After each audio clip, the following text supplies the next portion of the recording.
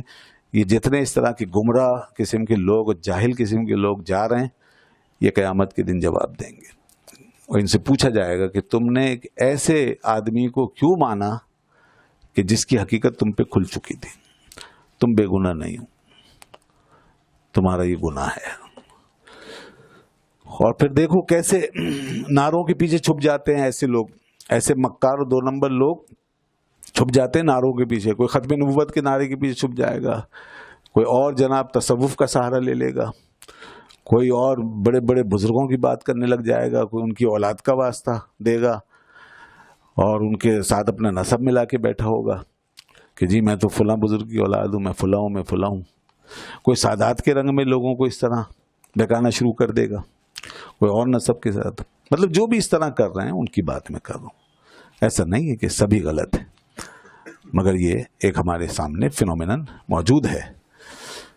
تو اب عام لوگوں کے لیے یہاں یہ بات ہے کہ ہم نے یہ راستہ چھوڑ دیا جو قرآن و حدیث میں آیا تھا، اور وہ یہ تھا کہ بھائی آپ اللہ کو یاد کرو، آپ کے مسائل کا حل اس میں ہے. دوسری بات، صدقہ خیرات کرو. اگر صدقہ خیرات کریں تو انشاءاللہ کئی مسئلے گھر میں خود بخود حل ہو جائیں گے، اور ایسے ہوں گے کہ پتہ بھی نہیں چلے گا، بلکہ وہ آ ہی نہیں سکتے آپ تک، وہ مسائل آپ تک پہنچیں گے ہی نہیں، وہ مشکلات آپ کے دروازے سے پلانگ کے اندر آ ہی نہیں سکتی، جیسا کہ حدیث میں نے بتا دی. اور کئی حدیث اس طرح موجود ہیں. فرمایا کہ صدقہ جو ہے خطاؤں کو مٹاتا ہے، یہ بھی فرمایا. یہ بھی فرمایا تطفئ النار، یہ آگ کو بجھا دیتا ہے، جہنم کی آگ کو بجھاتا ہے، بلاؤں کو ٹالتا ہے، سوء خاتمہ سے بچاتا ہے، بری موت سے بچاتا ہے، 70 بلاؤں سے حفاظت کرتا ہے ایک صدقہ. یہ بھی فرمایا. اچھا، پہلے لوگوں میں اس بات کا شعور ہوتا تھا، عام لوگ، جیسے کہ یہاں پر ذکر ہوا ہے کہ ہدیہا میداد ہر درویش را، یہاں پر یہ وہ اسی کے مطابق ہے، اب نہیں ہے. اور اسی لیے لوگ جب اس حقیقت سے دور نکل گئے ہیں تو آگے پھر پھنس رہے ہیں الٹے سیدھے چکروں میں. ٹھیک ہے نا؟ تو اس پر یقین رکھنا چاہیے. اور روزانہ میں آپ لوگوں سے بھی یہ کہوں گا کہ کوشش کریں کہ روزانہ جتنی بھی توفیق ہو، کم سے کم جو بھی آپ کر سکتے ہوں، بھلے زیادہ سے زیادہ کریں وہ آپ کی مرضی ہے، لیکن کم سے کم پر ضرور رہیں کہ جو بھی ہو روزانہ صبح جیسے کچھ صدقہ الگ کر دیا، یا تو دے دیا کسی کو، کوئی صبح مل جائے، ورنہ اپنے کسی ڈبے میں الگ میں جمع کرتے رہیں، پھر دن میں یا ہفتے میں جمع کر کے کسی کو دے دیں. مسجد میں جاتے ہیں کہیں تو وہاں ضرورت ہے، وہاں ڈالتے رہیں غلط میں. کوئی مدرسہ ہے، ادارہ ہے، کام ہو رہا ہے وہاں دین کا، وہاں ان کے اس میں ڈالتے رہیں غلط میں، اس میں باکس میں ڈال دیں ان کے، یا کسی فقیر کو دے دیں. بہرحال یہ سب صدقہ ہے، نفلی صدقہ کہیں بھی دیا جا سکتا ہے، جہاں ضرورت ہو وہاں دے دیا جائے. ٹھیک ہے جناب؟ تو یہ ہدیہ فرمایا، ہدیہ میداد ہر درویش را. تو اس نے پھر یہ دیا، ہدیہ دیا، ہدایے دیے، ہر درویش کو دیے. درویش فارسی میں درویش، اردو میں درویش بولتے ہیں. درویش کے معنی یہاں پہ فقیر، حاجت مند، سائل. درویش دروازے کو کہتے ہیں. ویش جو ہے یہ اصل میں یہ تھا درویش سے پہلے تھا درویز. ہم بولتے ہیں درویش نا، تو درویش اصل میں تھا درویز، اور وہ اس سے پہلے تھا دراویز. یہ اصل اس کی ہے دراویز.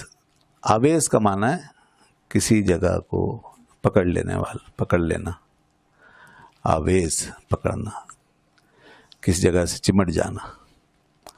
آویز دل آویز کہتے ہیں نا، جو دل کو پکڑ لے، دل کو اچھی لگ جائے، جو چیز دل کو کھینچ لے اپنی طرف، تو وہ ہو جاتی ہے دل آویز، دلکش دل آویز. تو یہ آویز وہ ہے، در آویز جو در کو پکڑ کے کھڑا ہے وہی سائل ہے. تو درویز ہوا، پھر اس کے بعد درویش، اور یہاں فارسی میں ہم درویش بولتے ہیں. تو یہ ہے درویش. اور صوفیاء کرام کے لیے جب اس کو استعمال کیا، عرفاء کے لیے، ان کے لیے بھی یہ لفظ بولا جاتا ہے. تو اس میں تھوڑا فرق کیا ان کے ادب کی وجہ سے، کیونکہ درویش جو ہے یہ تو عام سائلوں کے لیے، فقیروں کے لیے، محتاجوں کے لیے بولا گیا، اس میں کوئی عزت و تقریب نہیں ہے. لیکن جب ان بزرگوں کے لیے کہا گیا تو اس کو در کر دیا، درویش. وہاں درویش بولتے ہیں، درویش نہیں، درویش. صوفیہ بزرگان، در کے معنی موتی کے، اور ویش وہاں مثل کے معنی میں، مثل در، مثل موتی، موتی کی مثل، یہ مراد ہے، موتی کی مثل، درویش. تو صوفیہ کے لیے اس طرح بولتے ہیں، یہ ہے درویش. تو اس نے ہر درویش کو دینا شروع کر دیا. ہدیہ، ہدیہ عربی کا لفظ ہے، ہدا یا ہدی سے آگے بڑھ کے رہنمائی کرنا، سامنے سے رہنمائی کرنا، اس کو کہتے ہیں ہادی. سمندر میں جو کوئی چٹان سامنے نظر آ جائے راستہ بتانے کے لیے، جس سے راستے کا پتہ چلتا ہے، تو اس کو ہادی کہتے ہیں، اس کو بھی ہادی کہتے ہیں. ہادی الوحش، جانوروں میں جو آگے آگے چلتے ہیں نا، ان کو کہتے ہیں ہادی الوحش. ہدی جو قرآن پاک میں بھی ذکر ہے، وہ جانور جو حرم میں قربانی کے لیے لے جایا جاتا ہے، اس کے گلے میں کلادہ ڈالتے ہیں. پہلے اسی طرح ہوتا تھا، ہکا کے لے جاتے تھے لوگ، اب تو خیر وہیں پر ہی ہوتا ہے سب کچھ. تو وہ جو آگے آگے چلتا تھا نا، تو اس لیے اس کو ہدی کہتے تھے. تو یہ جو مادہ ہے ہا دال یا کا، اس کے معنی میں آگے ہونے کا مفہوم ہوتا ہے، جو آگے سے ہمیں رہنمائی کرے، جو سامنے ہو، آگے ہو، پہلے ہو. ہدیے کو ہدیہ اس لیے کہتے ہیں کہ یہ طلب سے پہلے آپ کی خدمت میں پیش ہوتا ہے، آپ طلب نہیں کرتے. جو طلب کرنے کے بعد ملے وہ ہدیہ نہیں ہوتا، سمجھے نا. طلب سے پہلے جو آپ کو پیش کیا گیا ہو وہ ہدیہ کہلاتا ہے. اس لیے جب آپ طلب کریں کسی چیز کو تو اس کے پیسے دے دیا کریں، اسے ہدیہ بنانے کی کوشش مت کیا کریں کہ آپ نے طلب کیا اور پھر ہدیہ سمجھ کے رکھ لیا، پیسے بھی نہیں دیے. ہدیہ نہیں ہے، وہاں پیسے دے دیں اس کے. تو یہ بڑی عجیب بات ہے کہ آدمی ایک چیز کسی سے مانگے اور پھر پیسوں کا پوچھے بھی نہیں. ہاں یہ الگ بات ہے کہ بعض لوگ نہیں لیتے، لیکن بہرحال پوچھنا تو چاہیے. آپ کے اندر تو ضمیر ہونا چاہیے، اور آپ چیز کی حقیقت کو تو نہ بدلیں نا. وہ ہدیہ تو نہیں ہے، وہ تو آپ کی طلب کے بعد ملا ہے آپ کو. بغیر طلب کے کوئی لا کے خود سے پیش کر دے، ٹھیک، ہدیہ ہے وہ. اس کی جمع ہدایا ہے. ہدیہ پریزنٹ، ٹھیک ہے. He gave presents, he was giving presents to every dervish, to each and every dervish. بیابد نطق مرغ خیش را، تاکہ وہ اپنے پرندے کا بولنا پھر سے پا سکے. so that he might get back the speech of his bird. اپنے پرندے کا بولنا پھر سے پا سکے. مرغ فارسی میں ہر اس پرندے کو کہتے ہیں جس کے بالوں پر اور چونچ ہو. جس جانور کے بالوں پر اور چونچ ہو اس کو فارسی میں مرغ کہتے ہیں، یاد رکھنا. اور ہمارے یہاں اردو میں مرغ آپ جانتے ہیں صرف ایک ہی قسم کے جانور کو کہا جاتا ہے، ہر پرندے کو مرغ نہیں کہتے. فارسی میں ہر پرندے کو مرغ کہا جاتا ہے. بعد سے روز و سے شب ہیران ازار، بعد سے روز و سے شب ہیران ازار، بر دکان بن شست بدھ نومیدوار. 3 دن اور 3 راتوں کے بعد حیران اور افسردہ ہیں. حیران ہے، افسردہ ہے. حیران جس کو ہم یہاں ہیران پڑھ رہے ہیں، حیران و زار مانے یعنی غمزدہ، افسردہ، پریشان حال، سوروفل. بر دکان بنشست بدھ نومیدوار، دکان پر بیٹھا ہوا تھا وہی دکاندار اور نا امید تھا، مایوس تھا. Like a main in despair, وہ نا امیدی کی حالت میں. آفٹر 3 days and 3 nights، تو 3 دن اور 3 راتوں کے بعد he was seated on his shop. He was sitting on his shop, distraught and sorrowful. Distraught and sorrowful، حیران و پریشان. Like a man in despair. تو یہ اس کی حالت تھی. ظاہر ہے وہ غمگین تھا، پریشان تھا. اس کا طوطا خاموش ہو گیا تھا، اس کا پرندہ جو ہے وہ خاموش ہو گیا تھا. تو اس کے بعد می نبود آن مرغ را ہر گون شگفت، تاکہ باشد کندر آید او بے گفت. وہ اس پرندے کو ہر عجیب چیز دکھاتا تھا، وہ اس کو کسی طریقے سے مائل کر رہا تھا کہ یہ بولے. تو وہ ہر چیز جو ہے اس کے سامنے پیش کرتا، اس کو دکھاتا تھا، اس کو بہلاتا تھا، اس سے باتیں کرتا تھا. ہر گون شگفت، ہر ایسی عمدہ چیز اور عجیب چیز اس کو دکھاتا تھا، اس کے سامنے پیش کرتا تھا. شوئنگ ہز برڈ، تو وہ اس کو دکھا رہا تھا، اس کے سامنے ظاہر کر رہا تھا.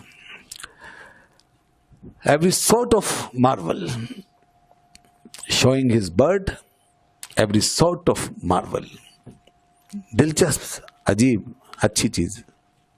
تاکہ باشد کندر آید او بے گفت، تاکہ وہ بولے کسی طرح. that maybe it would begin to speak. وہ کہیں سے بولے تو صحیح، کسی طرح بولے تو صحیح، بات تو کریں. جولکی سر برہنی میں گزشت، جولکی سر برہنی میں گزشت، باسرے بھی منہ چوں پشتے تاسو تشت. ایک دن ایسا ہوا جناب، 3 دن گزر گئے، 3 راتیں گزر گئی، اور اس میں وہ روزانہ ہی پریشان بیچارہ لگا رہتا تھا ہر وقت. لیکن اس کے کرنے سے تو کچھ نہیں ہوا.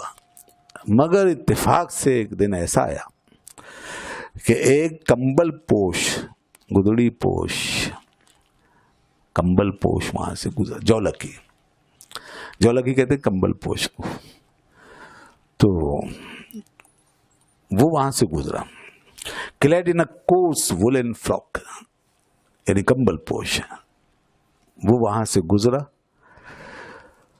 باسرے بھی منہ، ایک بغیر بال کے سر کے ساتھ، یعنی گنجا. وہ جو کمبل پوش تھا وہ گنجا تھا، بغیر بالوں کے سر کے ساتھ. with a head hairless bald، تو اس کے ساتھ وہ گنجا. اس نے دیکھا گنجا جا رہا ہے تو پشتے تاسو تشت، جیسے وہ تھال پرات ہوتی ہے نا، تھال پرات کی جو پشت ہوتی ہے بالکل پلین، ایسے اس کا سر مڑا ہوا، پلین، بالکل صاف، کوئی بال نہیں ہے، صرف خالی کھال. تو ایسے اس کا سر تھا، گنجا بالکل. تو وہ اس کے سامنے سے گزرا. Meanwhile a blood dervish، جولکی سر برہنے می گزشت in a coarse woolen frock passed by. کیسے گزرا تھا وہ؟ باسرے بھی منہ with a head hairless، ٹھیک ہے نا، بغیر بالوں کے سر کے ساتھ. with a head hairless چو پشتے تاسو تشت as the outside of bowl and basin، as the outside of bowl and basin، جیسے کہ ہوتا ہے تھال پرات کا پچھلا حصہ، اس کے نیچے والا حصہ. اب جناب جو اس طوطے نے یہ دیکھا کہ یہ بالکل گنجا آدمی میری طرح میرا بھی اسی طرح گنجا سر اور یہ بھی گنجا بالکل ایسے صاف چپت لے کے جا رہا ہے. توتے اندر گفت آمد در زمان. اب اس کی زبان کھلی ایک دم سے. توتی اندر گفت آمد در, اسی وقت پہ توتی نے بولنا شروع کیا. Then the parrot began to talk. توتے نے اسی وقت اسٹارٹ لیا, بولا بانگ بد درویش زد کہ ہے فلان. بانگ بد درویش زد کہ ہے فلان. یعنی کہ اس نے بانگ دی, یعنی ایک چیخ نکالی, ایک آواز نکالی, ایک دم شور مچایا اس درویش پر, اس فقیر پر. ایک دم سے وہ چیخا, ہے فلان, ہے فلان, ہے فلان. اس طریقے سے وہ بولا, ہے فیلو. تو screeched at the dervish and said, hey fellow. screeched, چیخا اور اس پر بولا. کیا بولا؟ اسچے اے کلب کلان آمیختی. ارے تجھے کس وجہ سے, تو کس وجہ سے کاہے کو یہ گنجوں میں شامل ہو گیا؟ تو گنجوں میں کیا کر رہا ہے؟ کیا سبب ہے تیرا تو گنجوں میں شامل ہے؟ یعنی تو گنجوں میں شامل کیا وجہ ہوئی؟ تو مگر شیشے روغن ریختی. اچھا تو نے بھی کسی کا تیل گرایا ہوگا, کسی بوتل کو پھوڑ کے تو نے اس کا تیل گرایا ہوگا. تیرے ساتھ بھی یہی ہوا, دیکھا ہم نے کیسے قیاس کیا اس نے. تو گنجا ہے, میں بھی گنجا ہوا ہوں, میرے ساتھ یہ واقعہ ہوا ہے. میں نے تیل گرایا تھا, میرے سر پہ چپت لگی, تو نے بھی کہیں بوتل پھوڑی اور تیل گرایا, تیرے مالک نے تیرے سر پہ لگایا ڈنڈا اور پھر ہو گیا تیرا سر بھی گنجا. تو تیرے ساتھ بھی ہے. اب جتنی عقل دیکھیں نا, مطلب یہ ایک حکایت ہے, یہ کوئی حقیقت تو نہیں ہے. طوطا وغیرہ جانور اس طرح قیاس نہیں کر سکتے, نہ اتنا بول سکتے, نہ اتنا سمجھ, لیکن ایک حکایت, ایک مثال ہے جو چیز سمجھائی جا رہی ہے وہ ہے. آگے سبق آئے گا اس کا. تو ہم یہ اس سے کم یہ سمجھ سکتے ہیں, آدمی اپنی عقل کے مطابق, جیسے چھوٹے بچے ہوتے ہیں یا نان سینس لوگ ہوتے ہیں, وہ بہت محدود انداز میں سوچتے ہیں نا, اور اسی طرح کا قیاس کرتے ہیں, ایسے گمان کرتے ہیں, ایسی چیزوں کو قریب قریب رکھ کے دیکھتے ہیں, دور اندیش نہیں ہوتے ہیں, گہرائی میں نہیں جا سکتے, صرف اوپر سے. تو لوگوں کی اپنی اپنی سطحیں ہوتی ہیں. بچوں کی ایک سطح ہوتی ہے, پھر تھوڑا بڑا ہو جاتا ہے آدمی تو کچھ اور ڈیپلی سمجھنے لگتا ہے, اور اگر نان سینس ہے, نہ سمجھ ہے, نہ معقول ہے, تو پھر اسی طرح رہتا ہے وہ, ہے نا. تو بہرحال اس نے اسی طرح قیاس کیا.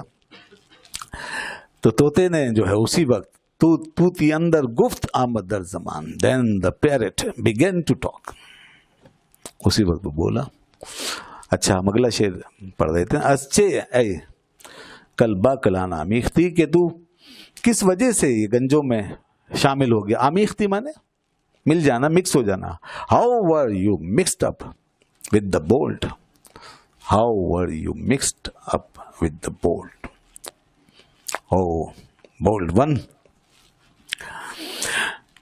تو مگر از شیشے روغن ریختی. تو نے شیشے کو توڑا ہوگا, روغن کے شیشے کو. تو مگر از شیشے روغن ریختی, روغن کے شیشے کو, تیل کے شیشے کو توڑ کے تو نے تیل بہایا ہوگا. Did you then spill oil from the bottle? ٹھیک ہے نا. Did you then spill oil from the bottle? تو نے بوتل سے تیل گرا دیا ہوگا. اب آخری شعر لیتے ہیں, اس کے بعد پھر آگے اس کے جو نتائج ہیں وہ انشاءاللہ بڑے زبردست وہ آگے بیان کریں گے, لیکن یہ آخری شعر آج اس پہ ختم کرتے ہیں, اور یہ بھی بڑا زبردست ہے. از قیاسش خندہ آمد خلق رہا. یہاں ہم ایک نتیجہ نکال لیں گے, پھر اس کے بعد وہ نتائج جو حضرت نکال کے لائے ہیں وہ پھر آگے بیان کرتے ہیں. یہاں سے ایک نتیجہ چھلک رہا ہے. از قیاسش خندہ آمد خلق رہا, کوچ خود پنداشت صاحب دل کرا. تو اس کے قیاس پر خلق ہنسی, لوگ ہنسے جو اس نے قیاس کیا.